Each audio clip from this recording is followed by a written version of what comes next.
Selam aleykum, hayırlı akşamlar. Sayılater telekanalının telesiyercileri bugün informasyon programmasını seyretesiniz. Studiyada sizler için men Gülsüm Halilova çalışam. Nevbeteki bölümümüzde bizim Kırım Tatar hem Ukrayna Rus tilinden alıp baracakmız ve yayınımızga koşulgan musafirlerimiz ile sonki aktual meselelerini müzakere etmege planlaştırdık. Bugün Rusya'nın Ukrayna'ga cenk ilan etkeninden 125 gün tola ve 125 gün devamında Ukrayna halkı, Ukrayna silahlı kuvvetleri bütün medeni, bütün Uygar dünya bugün Rusya faşizmine karşı kureş alıp barmakta ve Rusya yöneticiliğine karşı Rusya'nın bu açıkan kanlı savaşına karşı karşılık göstermekte ve bizler de informasyon cebedelerimizden kelgence yüz bergen hadiselerini sizlerge tarif etmege devam etemiz ve informasyon cebedede özümüzden kureşimizni alıp barmağa devam etemiz. O sebepten sizler her daim yayınımızga hoşulabilirsiniz. Ekranlarınızga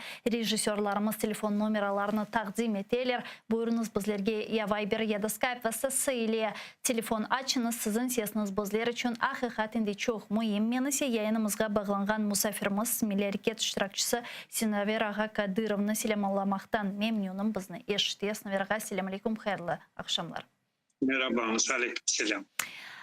Sinaver Ağa, yukarıda aytıp geçkenim gibi bugün akatinde Rusya'nın Ukrayna'ga cenk ilan etkeninden 125 gün toldu ve günler keçkeninin sizde işgal etilgen Kırım'nın işgalden kurtarılacağına dair umutlarını beslemege daha da faal şekilde devam etesiniz mi? Sizce Kırım'ın işgalden kurtarılığı yakınlaşa mı günler geçtikçe?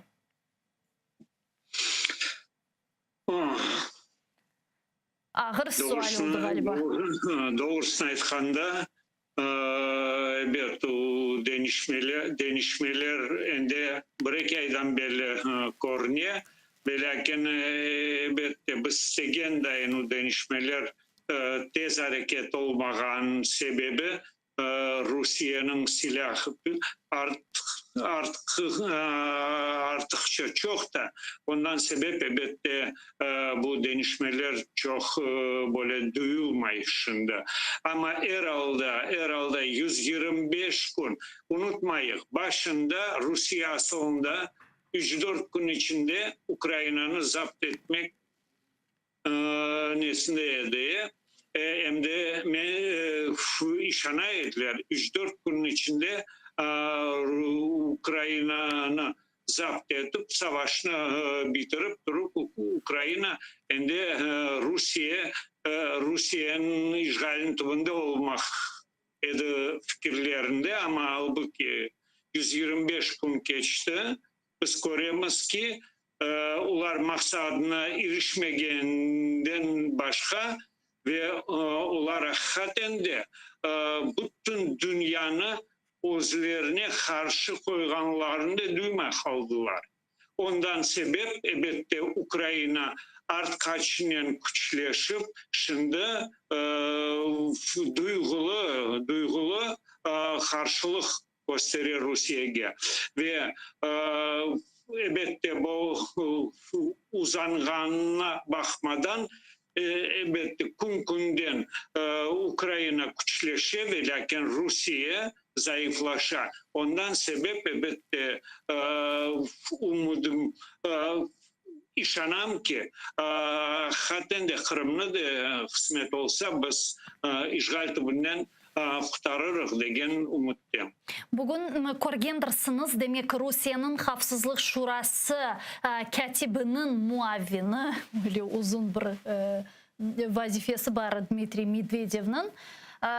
Putin'in koklası dep aytay kıskadan olsun. Demek böyle bir açıklama yaptı. Dedi ki Kırım Rusya'nın toprağı ve eğer ki Ukrayna Kırım'ı geri almak için böyle harbi hareketlerini gerçekleştirecek olsa bu Rusya'nın savaşa dahil olması ve bu ise 3. Dünya Savaşı'nın başlanması anlamına gelecektir. Bu yapılgan ilk böyle açıklama artık değil. Savaşın ilk günlerinden bu yana Rus işgalcileri bu demek tezisini erdaim seslendireyler. Sanki dersin Kırım'a kirgecek olsak Rusya'ya cenk ilan etken manasına gelecek eken ki mında zaten Rusya ozu cenk açtı. Yani bu açıklamaga ne dersiniz? Neden sebep olar Kırım etrafında böyle defalarca bu gibi açıklamalar yapalara katen mi korkalar? Bilesem aynı zaman bu açıklamaları göstererek ki ular özleri endi duyarlar Ukrayna'nın güçleşkenini ve hatta Rusya'nın zayıflaşkanını ve ondan sebep de ular özleri de endi anlay başlayırlar. Ertekeç Kırım'na işgal tübünden kurtaracaklar. Ve lakin nasıl usulüne? Ukrayna cenkten evvel teklif etti. Birinci cenk endi başlanğanda aklımızda olsa teklif olgan edi. Ukrayna'nın Kırım'ını işgal tübünden kurtulması 15 sene devamında ve lakin masa üzerinde çözülmek teklif edilgen edi. Ular onu terk ettiler ve lakin şimdi endi ular başlayırlar aytmağa 3. Cihan Cengi hakkında. Halbuki o 3. Cihan Cengi endekte Ukrayna'nın topraklarında o 3. Cihan Cengi. Evet, bu NATO askerleri de bu cengi kırışmadı. Ve lakin NATO'nun silahı Ukrayna topraklarında endi çalışa ve ben bellesem da artacak. Ondan sebep ular özleri de anlayırlar ve görürler. Ve ben bellesem bu ularının çıkışları aynı zaman Rus devletinin içerisindeki ihalisine yollanılgan mesajdı. Bilesiz, men İşte şöyle bir fikir... İşte Ukrayna'ga da gel, işte dünyaya da gel veylak. Bilesiz, men böyle bir fikirge bazen kelem, düşünem ki işte Ruslarının istegeni minimum programması bu en azından Kırım'dan Ukrayna'nın vazgeçmesi ve halkara topluluğunun Kırım işgalini kabul etmesi, yani Rusya'ya Kırım'ın dahilliğini kabul etmesi. Zira defasında niçindir olar Kırım'a kaytalar ve siz nasıl düşünüyorsunuz? Eğer ki misali olarak halkara topluluk ve Ukrayna yöneticiliği bu mesele etrafında bir taviz, yani kompromis verecek olsaydı Rusya bu savaştan vazgeçerdi mi? Kırım ne kadar bu meselede onlar için mühim? Bilesem, ular tamam deyende 125 günge geç kaldılar. Ularının teklifi cenk başlanmazdan evvel belki daha nasıl baklaydı bazı devletlerde yollarını da belki birlikte başlardılar kıdırmağa. Halbuki bugün ende yok. Niçin degende Rusya tek Ukrayna'nın tartışkanına bakmadan şimdi bakın Litvanya'nın başlayı çekeleşmeye. İkide sırada Polonya'nın. Ondan sebep ben bellesem de bu Kırım meselesi ende şu seviyede bakılmayacak.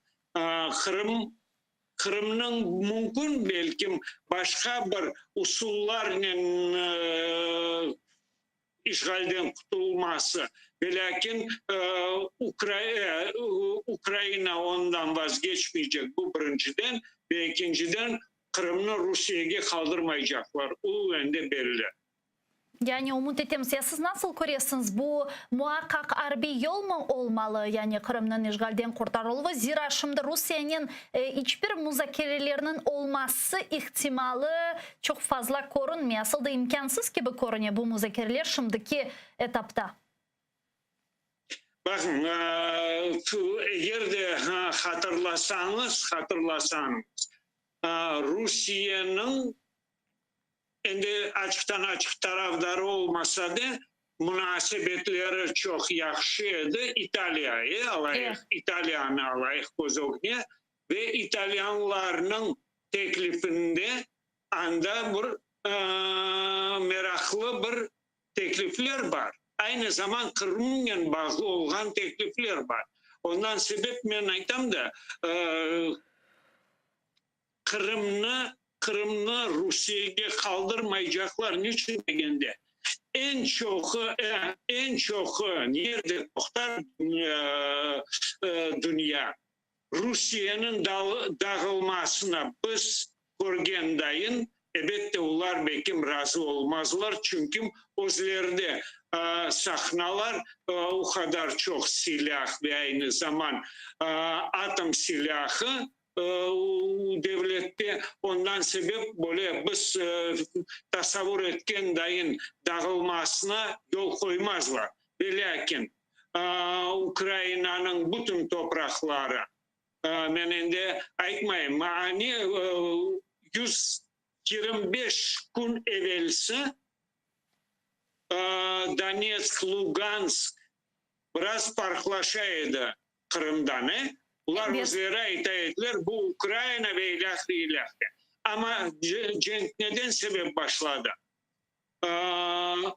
Emiş DNR ve LNR'ni tanıgandan sebep Rusya cenkini başladı. Öyle mi? İyi. Yani o elde demiştirdi. O tek olarını Rusya sınırlarına, Rusya çevresine kırsetmedi. Ama halbuki ular ende birleşmiş bir güç olarak savaşta iştirak ettiler. Bu birinciden. İkinciden şimdi Belarusya'da tamam deyende o vaziyette. Şimdi eğer de Belarusya toprağından tekrar şimdi hücum edilse ben belirlesem Belarusya daha beter alga kalacak Rusya'ya bakkanda. Rusya'nın elbette dağılmasına bekim razı olmazlar. Lakin Belarusya'nın böyle kalmasına da çok razı olmazlar. Ya niçin Rusya'nın dağılmasına razı olmamalılar? Ben tekrarlayayım.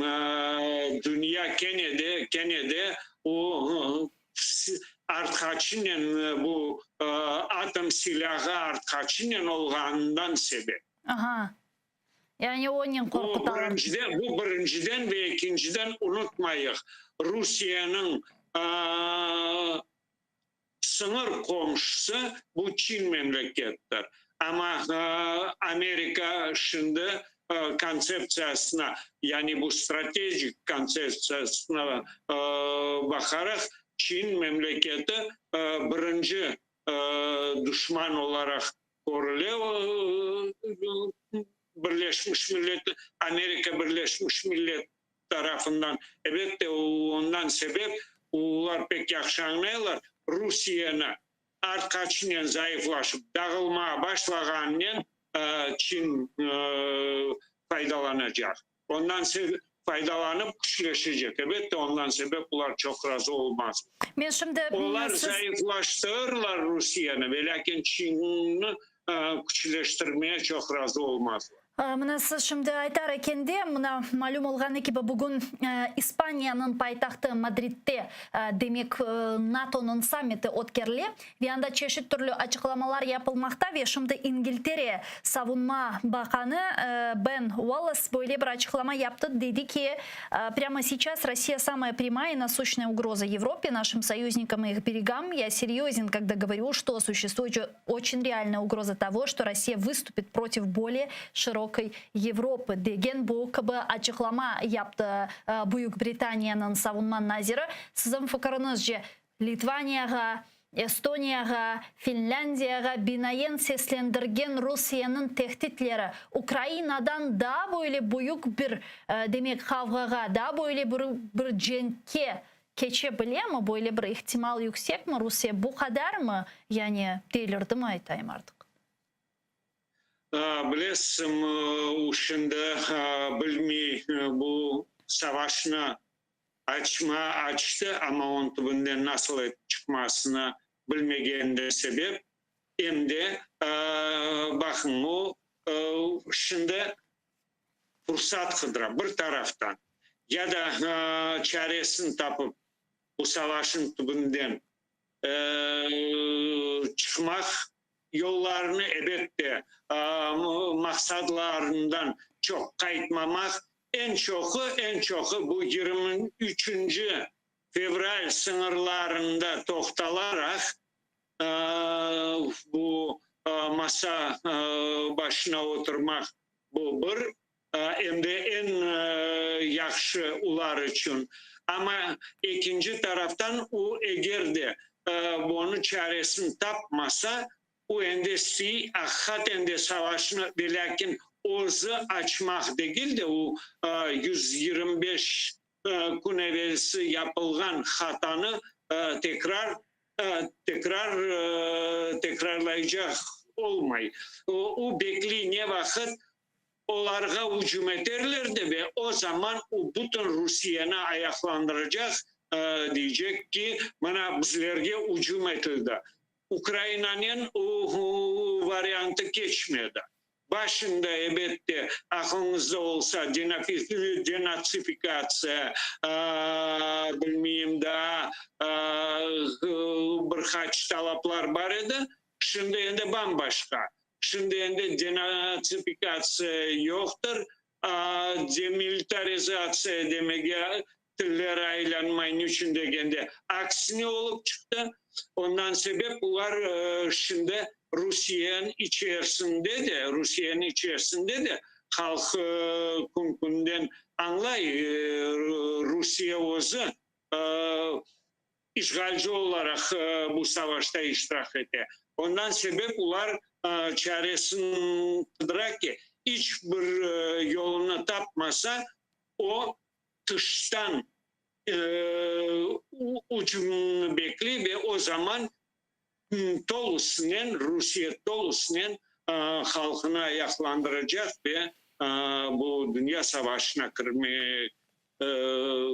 kırmak proyektlerinde benim. Ama bu dıştan böyle bir provokasyonunu onlar özleri de yapabilirler. Buna tarihte kazus belli değiller. Yani onlar özleri sanki dersin bu ülkenin işte provokatif bir hareketler gerçekleştirgeni veya Rusya teritoriyasına bir bomba atkanları yalanını tarkatıp böyle bir başlayabilirler operasyon.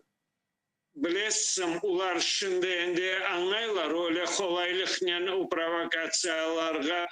provokasyyalarga işanmazlar. Lakin kaysı bir proyektlerini işletip durup, kaysı bir nelerini, adımlarını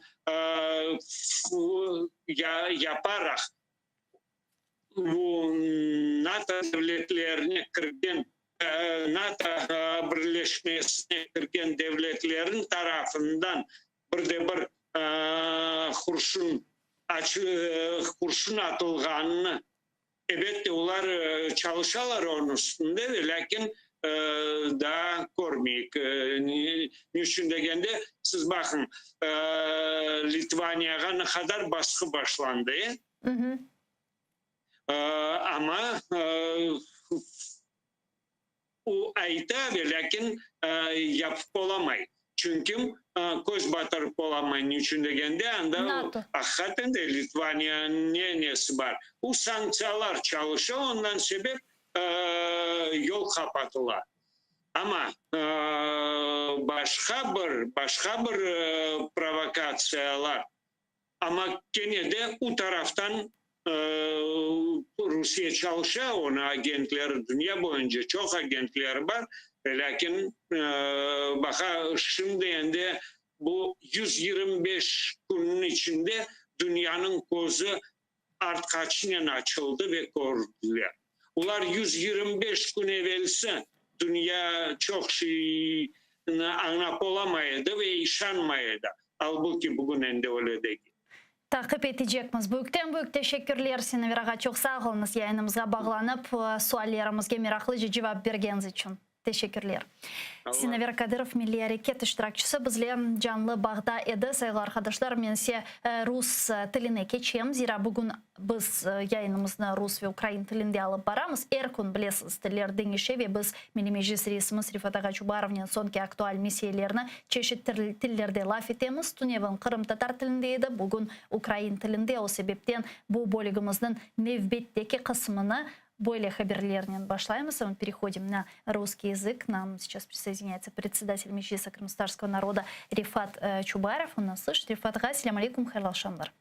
Алейкум салям, хайырлы акшамдар. Рифат ага, нашу беседу я бы хотела начать со следующих новостей. И наверняка вы видели последнее заявление заместителя секретаря Совета Безопасности России Дмитрия Медведева, который сказал, что, цитирую, попытки посягнуть на оккупированный на Крым со стороны Украины будет рассматриваться как объявление войны Российской Федерации, что приведет к Третьей мировой войне. На что секретарь Совета национальной безопасности и обороны Алексей Данилов уже отреагировал и напомнил Медведеву, что Крым — украинская территория, и обязательно будет деоккупирован. Он сказал следующее, процитирую: «Хочу успокоить господина Медведева. Крым ваш может быть только в банальном антисемитском украинофобском воображении отдельных кремлевских деятелей, и никакой попытки не будет. Возвращение временно оккупированной территории Крыма будет проведено без попыток сразу». Что скажете? Почему так часто российские чиновники делают такие заявления относительно Крыма и угрожают миру Третьей мировой войной? Ну, это говорит о том, что сейчас ход российско-украинской войны, он вступает в такую фазу, когда Россия, предчувствие того, что следующие месяцы могут принести ей очень большие проблемы, Россия пытается сейчас максимально через шантаж заставить, если не Украину, на это у нее мало надежд, то наших партнеров согласиться с определенными параметрами так называемого возможного соглашения, перемирия. И если вы и ваши телезрители обратили внимание, сегодня или вчера вечером было еще один такой месседж, очень наглый и циничный, когда в ответ на обращение президента Зеленского, он вчера очередной онлайн у него был, по-моему, он обращался к участникам заседания «Семерки» и говорил о том, что в наших планах, во всех прогнозах и желаниях завершить военные действия до конца этого года. Да. И вдруг Песков неожиданно из Москвы, его никто об этом не просил, он говорит о том, что вообще-то Украина может остановить войну в течение одних суток. Для этого надо дать немедленно приказ, как они всегда выражаются, о прекращении военных действий со стороны националистических формирований, а потом уже абсолютно не стесняясь, Песков говорит о том, что надо просто согласиться на условия Москвы. То есть такая озвученная позиция Кремля через, как говорят в таких случаях, через рот Пескова, а также запись в Твиттере Медведева, где шантажируется мир ядерной войной в случае, если будет попытка возвращения Крыма под украинский суверенитет, говорит о том, что русские оккупанты чувствуют себя крайне неуверенно, они уже такой внутренней своей истерике, но тем не менее продолжают шантажировать Запад. Мне представляется, очень хорошо ответили участники заседания «Семерки». Они сказали о том, что если любое применение России химического, биологического или ядерного оружия или связанных с ними материалов в Украине будет иметь суровые последствия, так сказано в коммюнике по результатам встречи «семерки». То есть никто уже не боится шантажа со стороны России.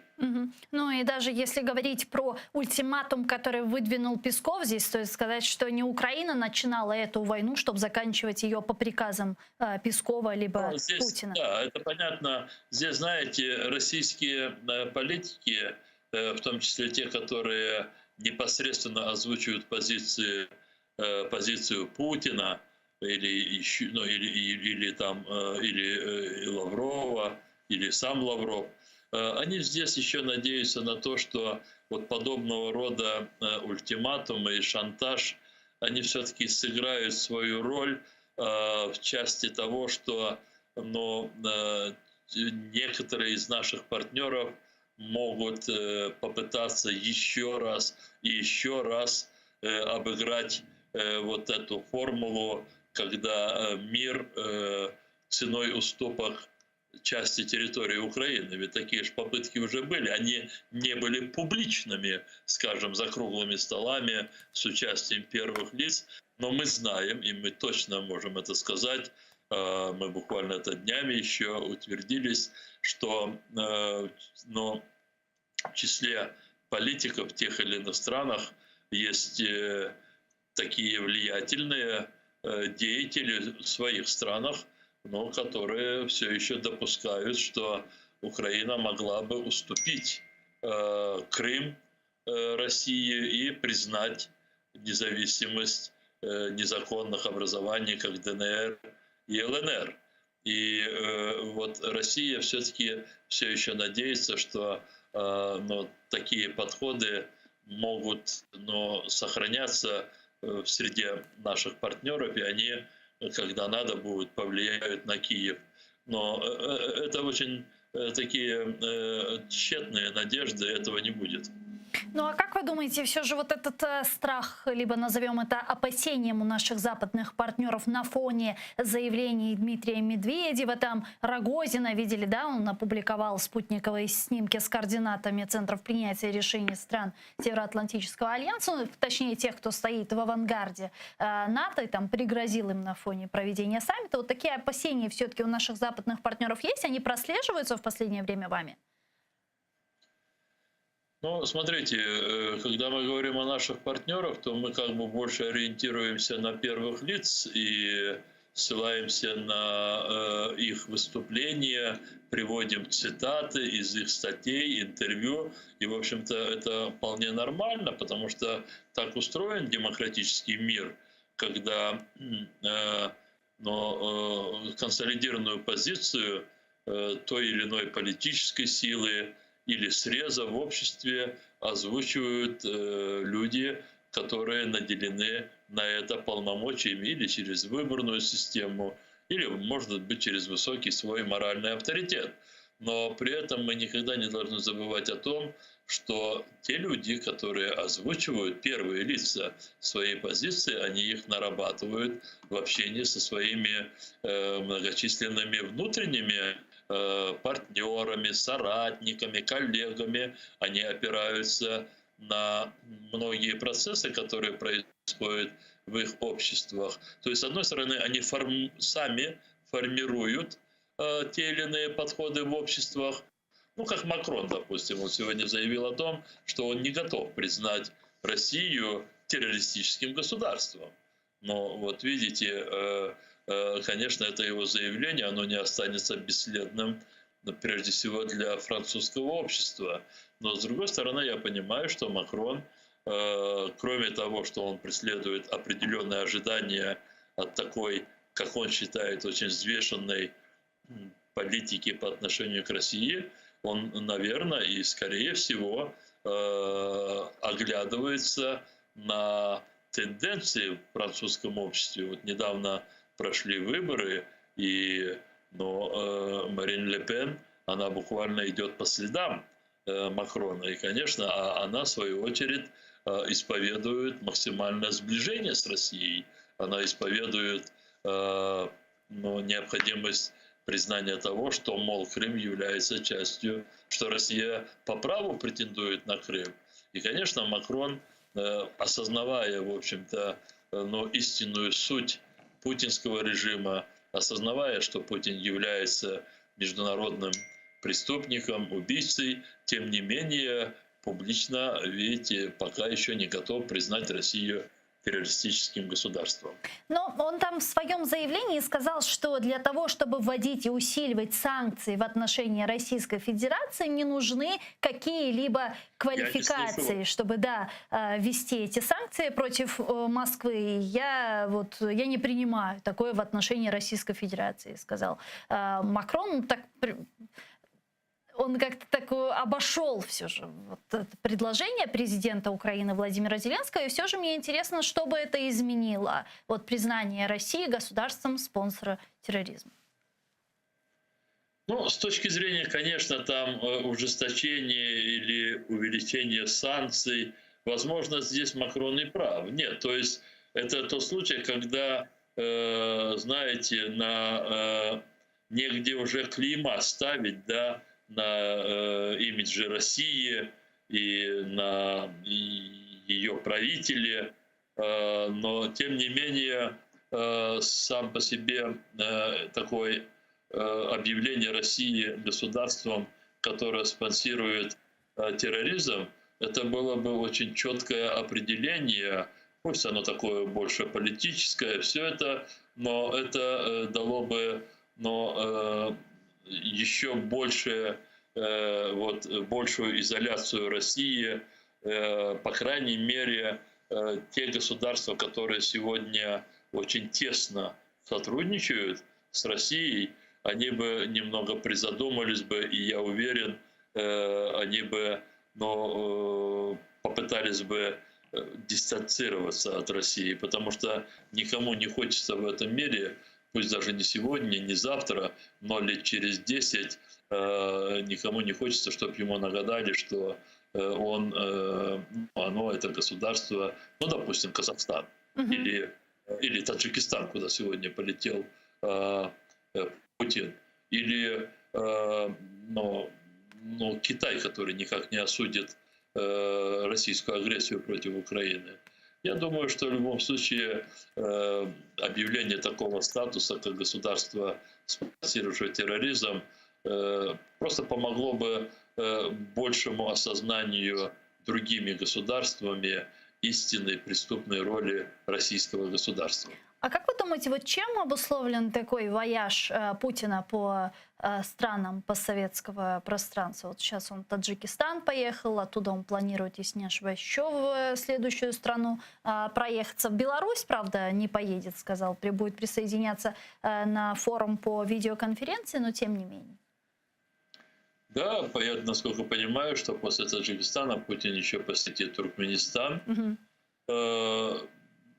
Здесь сейчас трудно сказать, но я не исключаю, что идет какая-то попытка,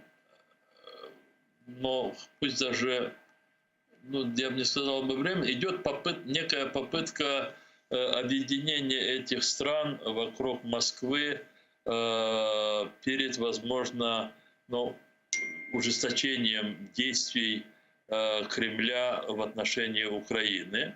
Хотя, честно говоря, я пока еще не могу себе даже предположить, какую непосредственную помощь могут эти государства оказать России, если такая помощь со стороны Москвы будет потребована. Но не думаю, что они смогут отправить своих солдат для того, чтобы они воевали на территории Украины. Мне кажется, чтобы это было связано с тем, чтобы они занимали просто на международных различных площадках пророссийскую позицию, чтобы они не голосовали за те или иные резолюции. Хотя, честно говоря, для такой задачи достаточно было направить и Лаврова.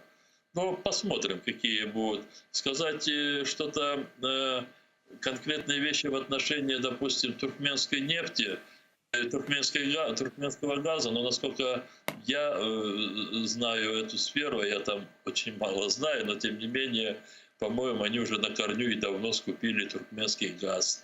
Если говорить о нефти, там определенные сложности идут с Казахстаном, но Казахстан пытается максимально абстрагироваться от российской нефти, чтобы успешнее продавать свою нефть, потому что она идет по трубопроводам, а потом на танкере через российскую территорию. Но Казахстан он не поедет, а Туркменистан и Таджикистан. Посмотрим на результаты после этих визитов.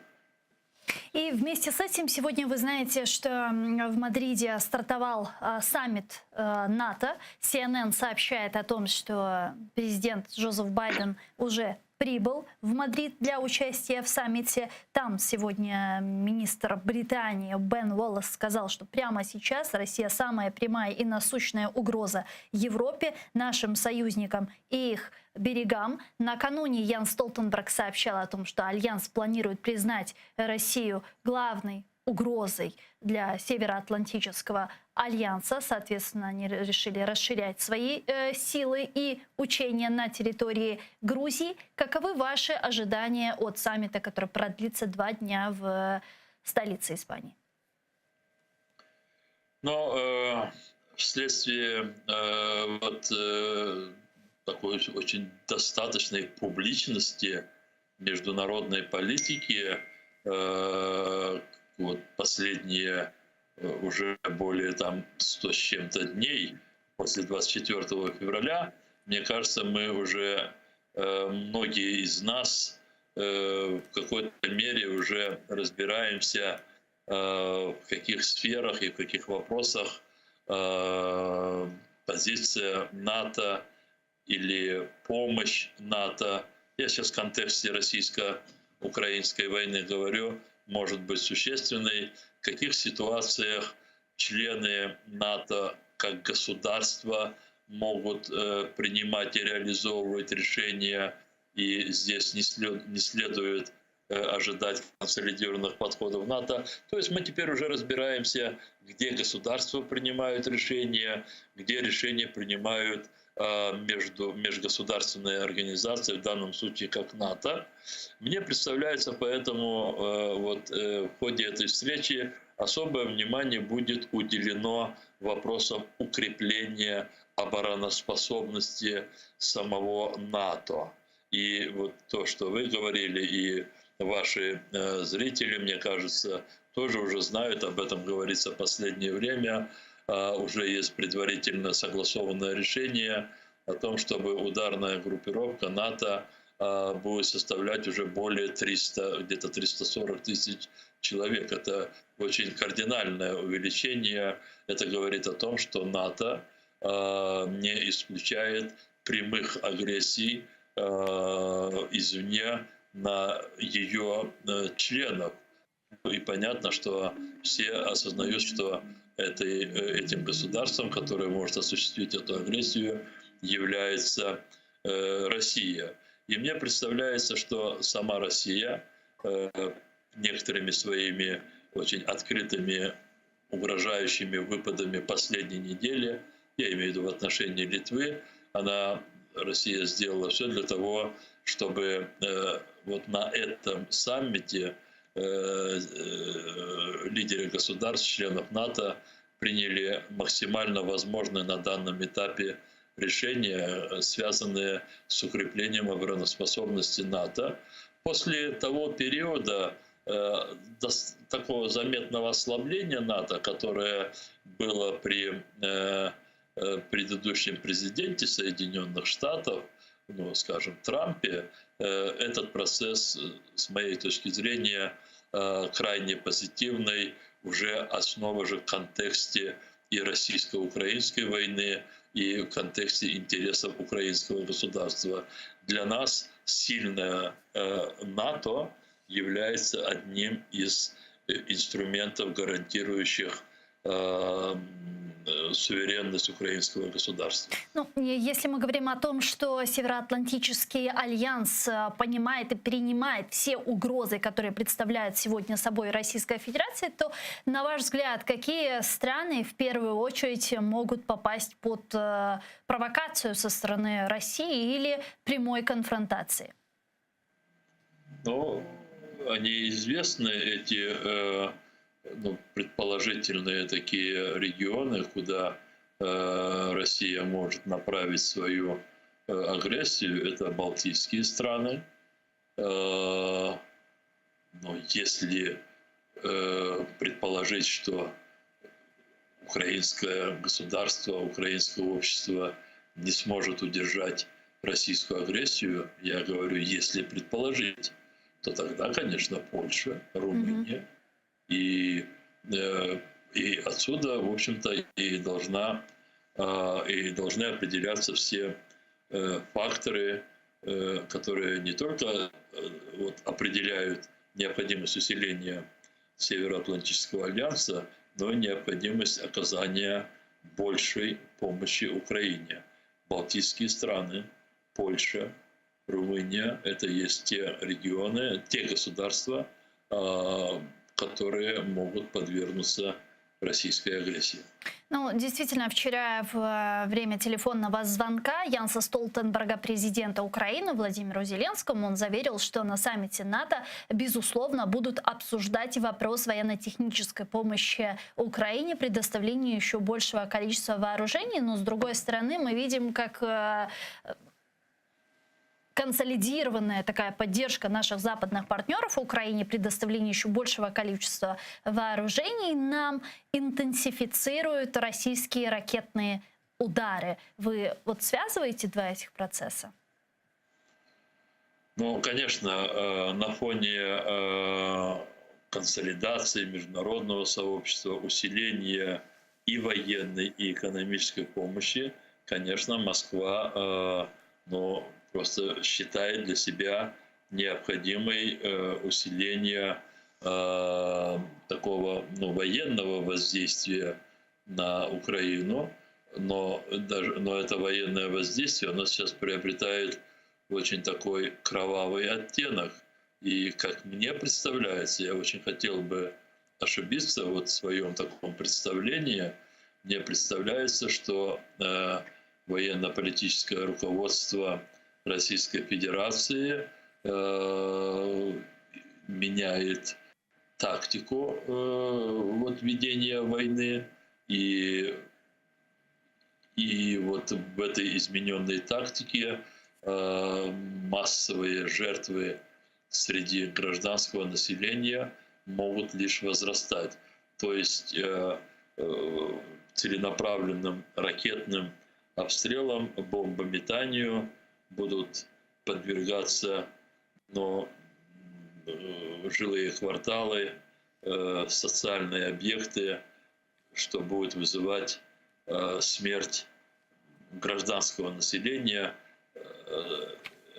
Этот метод, эта тактика направлена на устрашение больше украинцев для того, чтобы подтолкнуть украинское общество к перемирию на условиях Москвы. Кстати, это и хотела у вас спросить. Есть такая тактика в военном деле, которую описывал Сунь Ци.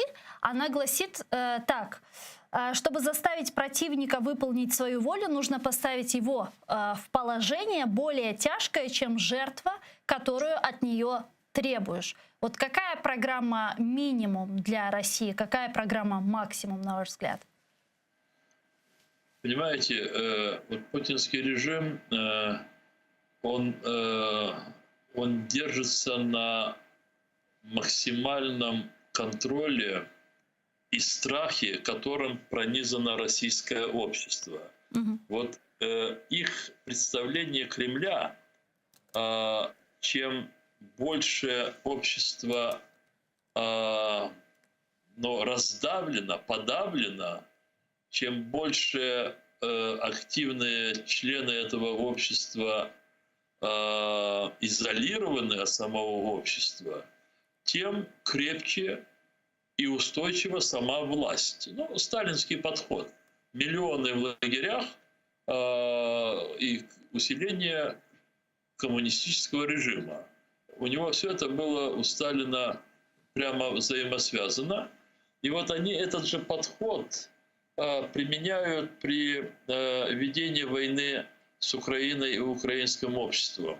Но с некоторыми особенностями. Им представляется, что устрашение украинского общества заставит его общество как можно быстрее попросить мира.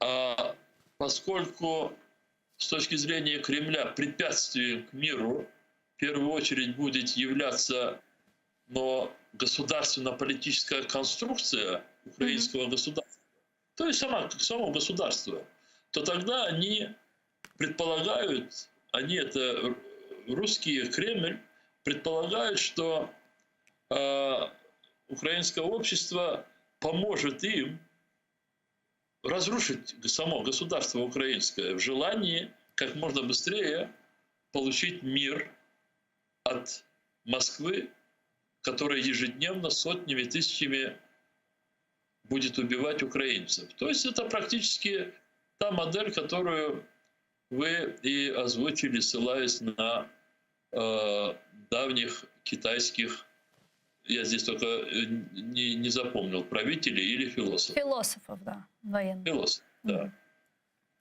И, Рифат ага, вот буквально 5 минут.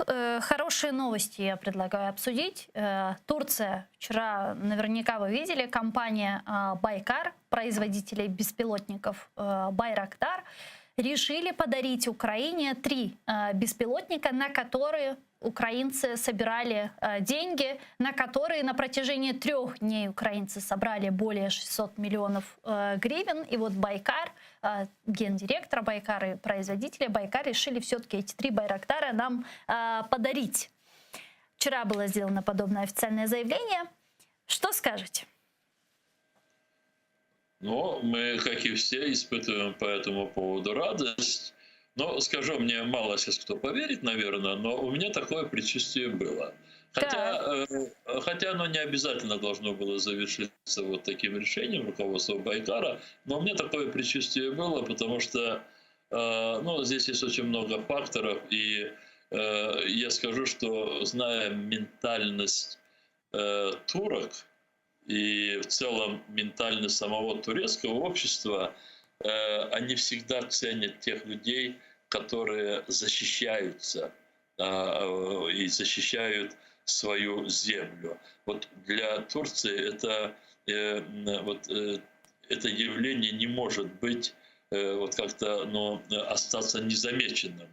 И несмотря на то, что в турецком обществе есть немало так называемых интеллектуалов, которые публично на многих СМИ рассуждают о том, что это схватка между Москвой и Вашингтоном, и вот бедная Украина и украинский народ, они оказались заложниками этого столкновения.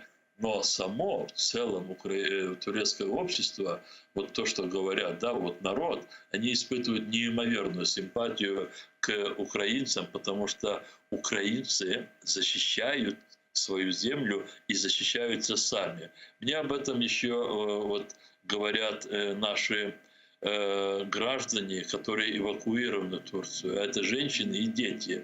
И когда чиновники, которые с ними работают из миграционной службы, посещают их преподаватели университетов, там наши дети, я говорю, когда наши дети, здесь нет этнического момента, это и крымские татары, и украинцы, и люди других национальностей, там очень опекают наших детей. Мы там сейчас открываем разные курсы, школы, вводим их в музеи, и они все время, те, кто соприкасаются с нашими беженцами, говорят: мы вас еще уважаем за то, что ваши мужья на фронте, что они защищают свою землю. И я не хочу дальше продолжать эту тему. Они это говорят на фоне других групп беженцев, которые они видели за последние десятилетия, когда мужчины были впереди тех, кто искал убежище. В Украине такого явления абсолютно нет. И поэтому очень высокий уровень уважения к украинцам, украинскому обществу, он не мог не быть поддержан руководством Байкара. Мы за это ему очень признательны. Ну и поляки тоже сегодня объявили, что собирают деньги на один Байрактар. Видели? Да, тоже видел, тоже очень хорошо. Но здесь я еще раз хочу сказать, самое главное, чтобы государство и люди, которые наделены полномочиями и стоят во главе этих государств, мы опять говорим о членах НАТО, Европейского Союза, чтобы они как можно быстрее предприняли весь комплекс, набор действий от военной помощи до экономической изоляции России, чтобы как можно быстрее эта страна-агрессор, Российская Федерация, исчерпала все возможности убивать украинцев и готовиться к уничтожению всего мира. Надо остановить государство-террорист. Çok sağ olunuz Rifat Ağa. Увидимся завтра в это же время и продолжим наш эфир. Teşekkürler. Председатель Меджлиса Крымстарского народа Рифат Чубаров был с нами на прямой связи, а я с вами прощаюсь. Но вы не переключайтесь, оставайтесь первым крымско-татарским. Эфир продолжает информационная программа «Заман» на украинском языке. Наши журналисты расскажут вам о самых последних и актуальных новостях.